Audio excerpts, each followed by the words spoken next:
नमस्कार दोस्तों, आप लोगों का बहुत बहुत स्वागत है। आज हम लोग बात करेंगे हारमोनियम पर कोई भी गाना निकालने के लिए क्या क्या चीज़ों की ज़रूरत होती है, मतलब क्या क्या चीज़ हमको आना चाहिए जिससे कि हम हारमोनियम पर कोई भी गाना प्ले कर सकें। सबसे ज़्यादा सर्च किया जाने वाला टॉपिक ये है। तो आज मैं कुछ एक अलग बात बताऊंगा जिसमें कि आपको लगेगा कि नहीं, ये चीज़ भी बहुत ज़रूरी है। स्वर ज्ञान, आपको क्या लगता है कि स्वर ज्ञान अगर हमको हो जाता है तो हम प्ले कर लेंगे, लेकिन प्ले करने के लिए आप सिर्फ एक फिंगर से तो प्ले करते नहीं हो, उसमें तो बहुत सारे फिंगर को आपको लगाना पड़ता है। जैसे एक हाथ से अगर हारमोनियम, जैसे एक हाथ से हारमोनियम हम लोग बजाते हैं तो पांचों फिंगर है ना, तो कहाँ कहाँ कौन सा फिंगर लगेगा। अगर इस चीज़ पे अगर आप ध्यान नहीं दोगे शुरुआत से, तो स्वर ज्ञान होने के बावजूद भी आपके हाथों में कभी भी स्पीड नहीं आ पाएगा। तो अगर हम देखिए, होता है क्या है कि हर किसी का गला अलग अलग होता है, अलग अलग स्केल से गाता है, लेकिन हम ये चाहेंगे कि हम एक ही ऐसा चीज़ बताएं जो कि हर कोई उस चीज़ को फॉलो करके वह बजा सकता है सही तरीके से। स्वर ज्ञान हो गया और आपका फिंगर सही चल रहा है, क्योंकि अगर आपका सीधा सीधा चलेगा तभी आपकी हाथ में स्पीड आ पाएगा, तभी आप स्पीड बजा पाएंगे। क्योंकि जब बजता है तो ऊपर नीचे लगता है ये, क्योंकि ये अलंकार की तरह होता नहीं है। क्योंकि इसीलिए मैं बोलता हूँ कि अलंकार शुरुआत में आपको बजाने का करना चाहिए, और गाने में वही होता है। अलंकार क्या होता है कि ये एक, जैसे सीढ़ी पे चढ़ रहे हैं, ठीक है, सीढ़ी पे चढ़ रहे हैं, उतर रहे हैं, एक पैटर्न होता है। और गाना में क्या होता है कि कभी ये सुर लग रहा है तो कभी ये सुर लग रहा है, तो कभी ये सुर लग रहा है, तो कभी ये सुर लग रहा है, यहाँ से तुरंत छलांग यहाँ लगा लेता है। उसमें क्या होता है कि हम लोग चल नहीं पाते हैं। एक तो स्वर ज्ञान अगर नहीं होता है तो यहाँ से अगर यहाँ सुर लगेगा तो यहाँ खोज नहीं पाते हैं हम लोग, माइंड नहीं जा पाता है वहाँ पे कि वो सुर लगा होगा। एक तो हमको माइंड को तैयार करना है स्वर की समझ के लिए, जिसको हम स्वर ज्ञान कहते हैं। दूसरा में ये कि यहाँ से अगर यहाँ लगाए तो कौन सा ऐसा फिंगर आए कि हम फंसे नहीं। क्योंकि गाना में तो एक एक गुण बजेगा, दो गुण बजेगा, चार गुण भी बजेगा, बीच बीच में कुछ भी ऐसा खटका लग गया तो आपको बजाना पड़ेगा वो। तो मैं ये नहीं कहता हूँ कि शुरुआत में आपको, मतलब जितने भी अलंकार है आपको करने पड़ेंगे, नहीं। आप, आज मैं जो टिप्स बताने वाला हूँ, कुछ कुछ टिप्स बताऊंगा जिससे कि आप किसी भी स्केल से गाते हो और किसी भी स्केल से अगर बजाते हो तो आपका ये सब पे लागू होगा, ठीक है। तो अभी जो है ना, जितने भी ब्लैक हैं, जैसे कि सी शार्प हो गया, डी शार्प हो गया, ए शार्प हो गया, जी शार्प हो गया, तो एक दो मैं वाइट नोट भी लूँगा कि जहाँ से लोग गाते हैं, ठीक है। तो एक ही चीज़ आपको ध्यान रखना है, एक चीज़ बस ध्यान में रखेंगे तो सारा चीज़ बजा लेंगे, ठीक है। ये नहीं कि हम अलग अलग स्केल से अलग अलग फिंगर को लिखवाएंगे, क्योंकि ऐसा सोचने में लगता है, बहुत टफ लगता है कि अलग अलग स्केल से अलग अलग फिंगर का लिखना पड़ेगा आपको, लेकिन ऐसा नहीं है। अगर आप एक स्केल से कर रहे हैं तो आपको टेक्निक पता चल जाएगा कि अगर हम दूसरे स्केल से करते हैं तो वहाँ पे क्या लगेगा, ठीक है। सबसे पहले आपको ध्यान देना है, ये दो ब्लैक नोट, ये तीन ब्लैक नोट, दो ब्लैक नोट और तीन ब्लैक नोट, ये पूरा ऐसे ही हारमोनियम पर होता है, ठीक है। तो ये ध्यान देना, जहाँ के दो ब्लैक नोट है आपको, मैं मानता हूँ ये फर्स्ट फिंगर, ये सेकंड फिंगर, ये थर्ड फिंगर, ये फोर्थ फिंगर है। तो हम फर्स्ट फिंगर और सेकंड फिंगर इस पे रखेंगे, ठीक है, और first finger, second finger, third finger इस पे रखेंगे। तो आपको ये देख लेना है, फर्स्ट सेकंड इस पे, फर्स्ट सेकंड थर्ड इस पे, ठीक है। और उसके बाद हम जो नीचे जो बचा वाइट, उस पे हम कोशिश करेंगे कि जहाँ थंब लगेगा थंब लगाएंगे, और मैं बता दूंगा कि बिल्कुल इजी है, हो जाएगा। जहाँ थंब लगेगा वो आपको खुद पता चल जाएगा, आप थोड़ा प्रैक्टिस करो, आपको खुद पता चल जाएगा। देखिए, ये आपको ध्यान रखना है कि 2 3 2 3 ऐसे। सबसे पहला क्या है, सबसे पहला आपका है सारे गामा पाधा निसा सी शार्प से। तो मैंने क्या बताया, पहले 2 फिंगर, फर्स्ट सेकेंड,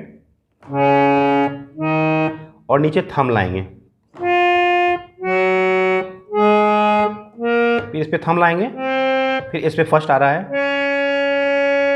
ठीक है। वापस सेम ऐसे ही कर देंगे,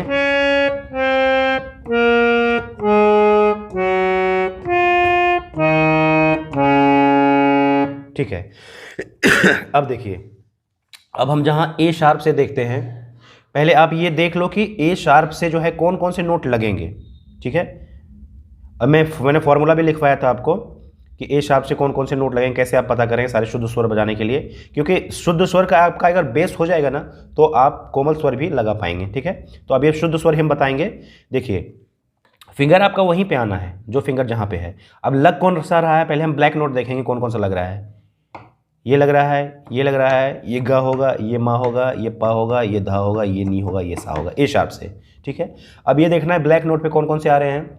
ब्लैक पे आपका कौन सा आया, ये वाला ब्लैक आया है, तो इस पे फर्स्ट से आप स्टार्ट करो, या नहीं तो अगर थर्ड इस पे आ रहा है तो आप थर्ड से भी स्टार्ट कर सकते हो, ठीक है। यही ध्यान देना है कि 2 3 जो है तो थर्ड से आप स्टार्ट कर सकते हो, ठीक है। उसके बाद इस पे जो है कौन सा फिंगर आया था, सेकेंड फिंगर आया था। अब आपको देखना है कि ये 2 वाइट है आपके पास, देखो 2 फिंगर है, फर्स्ट और थंब, तो आप इस पे ये लगाओगे, काम आसान हो गया आपका, सारे गामा बज गया, ठीक है। बहुत आसान हो गया, बिल्कुल सीधा सीधा आ रहा है। तो क्या हो गया इस पे, ठीक है, बज गया। उसके बाद आप ये देखो कि पा धा नी सा, पा ये धा है, ये नी है, ये सा है, ठीक है। तो इस पे कौन सा फिंगर आता है, आपको पता है कि इस पे क्या आएगा, थर्ड आएगा, थर्ड आएगा। थर्ड के बाद देखो इधर इस साइड में, थर्ड के बाद इस साइड में कौन कौन से फिंगर है। थर्ड के बाद 3 फिंगर तो है ही ना, तो नी धा पा हम लगा सकते हैं। तो क्या हो गया, नी इस पे लगाएंगे, धा और पा। अब याद करो कैसे बजाए थे,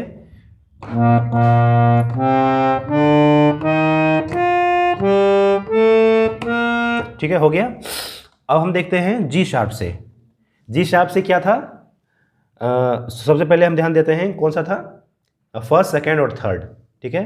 तो हम सेकेंड, आप देखते हैं कौन कौन सा ब्लैक नोट लग रहा है, ये लग रहा है सा रे गा मा पा धा नी सा। तो इस पे क्या आ रहा था, सेकेंड से स्टार्ट है, सेकेंड और थर्ड, ठीक है। फिर उसके बाद सा रे और गा मा पा क्या आएगा, फर्स्ट और सेकंड, जो पहले आ रहा था फर्स्ट और सेकंड, ठीक है। उसके बाद सेकंड आ रहा है ये वाला सा पे, ठीक है। और उसके बाद देखो 2 फिंगर आपके बचे हुए हैं, तो ये दोनों इस पे लगेगा, हो गया। तो ये दोनों इस पे लगेगा, ये फिंगर सेकंड और थर्ड जैसे आ रहा था, जैसे मैंने पहले बताया, ये दोनों इस पे लगेगा। फिर उसके बाद ये दोनों इस पे लगेगा। उसके बाद बचा आपका पास फिंगर ये वाला, और आपका की कौन सा बचा, ये वाला बचा। तो क्या बच जाएगा, हो गया। उसके बाद क्या लगाए थे हम, सेकेंड लगाए थे, सेकेंड ही लगेगा इस पे। और ये नी है और ये धा है, 2 फिंगर आपके पास बचे हुए हैं, 2 फिंगर इस पे लगा दो। अब पूरा बजा दो,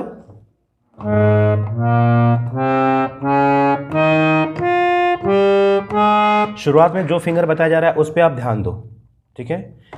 उसके बाद हम एक बी लेंगे, बी जिसमें कि ज़्यादा ब्लैक नोट यूज हुआ है, ठीक है। ब्लैक नोट जिसमें ज़्यादा यूज हुआ है,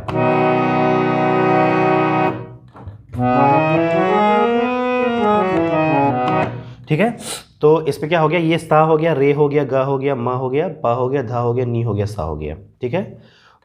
तो रे और गा जो है इस पे ये फिंगर आएगा, ठीक है, जैसे पहले लगाए थे। और इस तीनों पे ये फिंगर आएगा। तो कैसे, कहाँ से बच जाएगा, इस पे ये फिंगर आ गया तो कहाँ से हम स्टार्ट करेंगे, थंब से स्टार्ट करेंगे, थंब से स्टार्ट करेंगे। और इस पे ये तीनों आएगा तो हम मा पे क्या लगाएंगे, ये मा होगा तो मा पे भी थंब ही लगेगा, ठीक है। उसके बाद अगर यहाँ से वापस आना है तो 2 चीज़ आप कर सकते हैं, या तो आप 4th फिंगर लगाइए, या तो आप 4th फिंगर लगाइए, यहाँ से वापस आ जाना है, या नहीं तो अगर ऊपर जाना है तो आप थंब लगाइए, यहाँ पे 2 चीज़ कर सकते हैं। सेम वही चीज़ हो रहा है जो 2 और 3 का मैंने जो बताया है। तो कैसे हो जाएगा,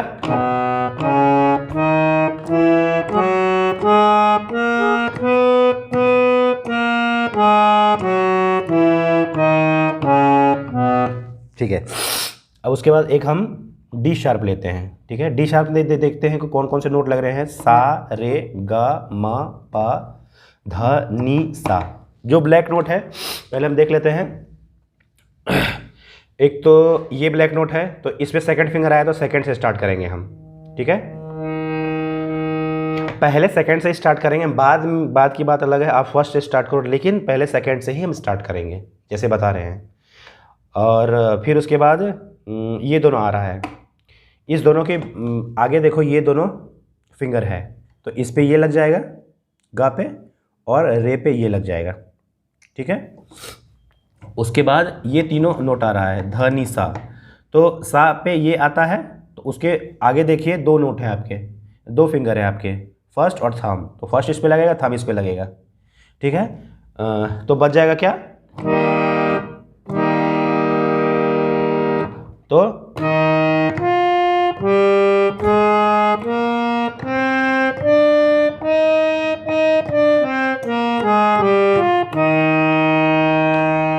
तो ये मैंने कितने स्केल से बता दिया, जी शार्प से, ए शार्प से, बी से, सी शार्प से और डी से, इतने सारे स्केल से बता दिया है।